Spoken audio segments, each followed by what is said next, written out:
Hey guys, this is Adam Legas. We're here again with RIVEN Extreme Sports Break, and today we are going to talk to the man behind the scenes. All these killer fighters that you see, this is the man behind them. This is Jason Mertlich.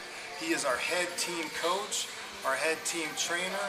He's coached and cornered numerous UFC fighters, and he's taken guys and just turned them into killers. It's amazing what he's been able to do in such a short amount of time. Briefly, let me tell you, I knew that there was something special about Jason years ago. Before we even opened the gym, Jason was teaching me private lessons in my fight room in my basement, and I was like, man, I know I'm going to start this gym, and so I got to figure out a way to keep this guy. So I was like, you know what? There's a cute girl that works in my office. I think I'm going to introduce him to her. And anyways, they got married. They now have a kid. So it's the built-in lockdown. So we've got Jason stuck around here. So Jason, tell me, what is it, in your opinion, that you think makes your philosophy work so well with young fighters? First of all, I pay Adam to say all those nice things. So thank you for that. I think it's just coming from an attitude of caring about them.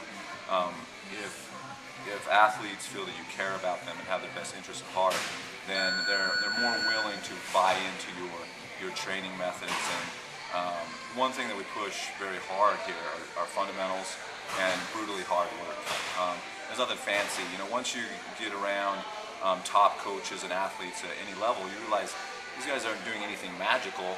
They just have the ability to train basics over and over and over again, where they're so good at the basics that they're unstoppable when they meet somebody else that's not, that doesn't have that mindset of just drilling, and working hard on the conditioning. And that's what we do. We condition hard, we work hard in the weight room, and we drill constantly. Well, I can tell you this, John Hackleman and Chuck Liddell told Court McGee after he won the finals of The Ultimate Fighter that whatever Jason's doing, stick with Jason. Don't go anywhere else, because Jason has gotten you to the point where you are implementing your game plan perfect.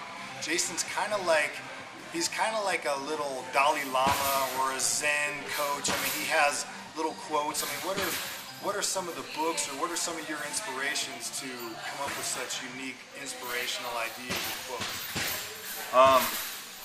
All over the place. I'm a student myself. I don't think I know everything. In fact, I think I know very little.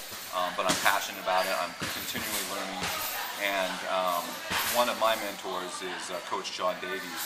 And he kind of looks at training and sports as a way of overcoming adversity.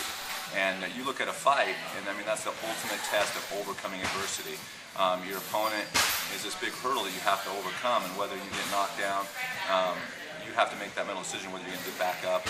You know, you get in a tight spot, taken down, you're tired. You have to mentally overcome those things. Just like in life, you know, you lose your job, you have problems at home with your wife.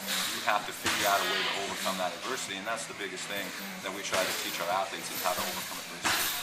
Well, Jason looks like a musclehead, but he really is one of the smartest guys I know. He's very introspective.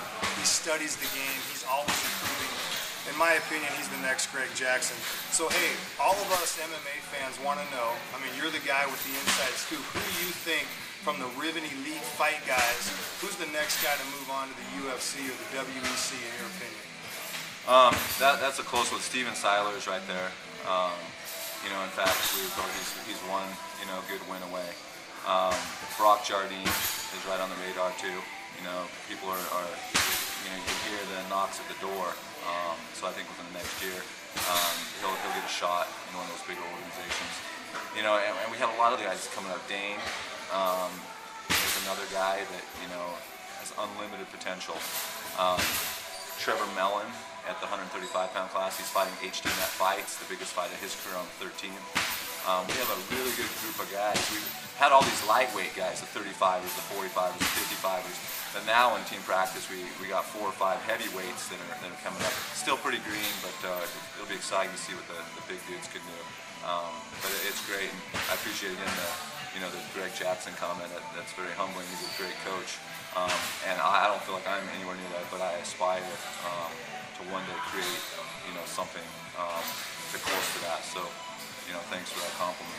Well, I can tell you this, you will never see a throwdown elite guy get beat on conditioning. Our guys win so many fights on conditioning alone, and that is totally your doing because you know how to get guys to peak at the right time. So let's end this thing with one last question. This is a really serious question.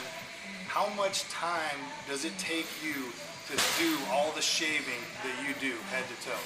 About 3.5 minutes. You liar. No, right. No, it depends. Like the head and the face about 3.5 minutes, and that's all I'm gonna divulge at this time. If he hasn't shaved, grappling with Jason's like grappling with sandpaper. He's got stubble on his arms, his legs, but he looks good, and that's all that matters. Thanks, Jason. I really appreciate your time, bro. You bet.